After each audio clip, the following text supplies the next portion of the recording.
One thing I've learned to accept about life is it's endless. The possibilities of who you can become are endless. And like me, you probably think of the best version of yourself a lot. But something that I've learned is that being the best version of yourself isn't a destination, it's a process. And a lot of the times when you start doing the more productive things that you plan for your life, you're not even going to notice it because it'll simply just become your natural way of living, thinking, planning, etc. So when you're thinking of becoming your best self, that's when you need to be the most patient, because 9 times out of 10, when you get there, you're not even going to realize it until you step back and look at everything that you have been doing. And I was watching a sermon this morning, and at the end of the sermon, it was talking about how a rock was made. The context of that was they were talking about Peter for a point.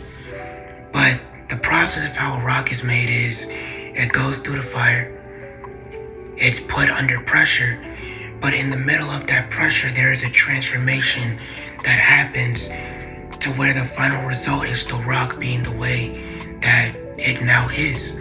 And that's the same thing in life, but mainly in our walk with Christ.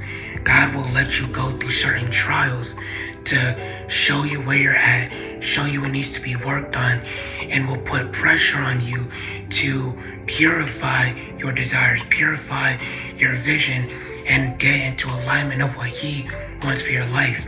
It will be painful, it will be difficult. For even the Bible says in Hebrews 12:11 that for the moment discipline may seem painful rather than pleasant, but later it yields the peaceful fruit of righteousness to those who have been trained by it. So you go through the fire, everything that can't go with you is exposed. You're put under pressure to show you that you have what it takes to do what God has called you to do, and He will enable you to do it.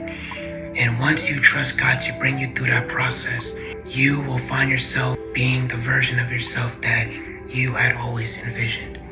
So don't give up. Keep going, keep trying, be patient with yourself, because it's not an end goal. It's a continuous journey until you've actually reached the end of your life. And you have no idea how many people can be impacted by who God is growing you to be. So I hope this blessed you, and God bless.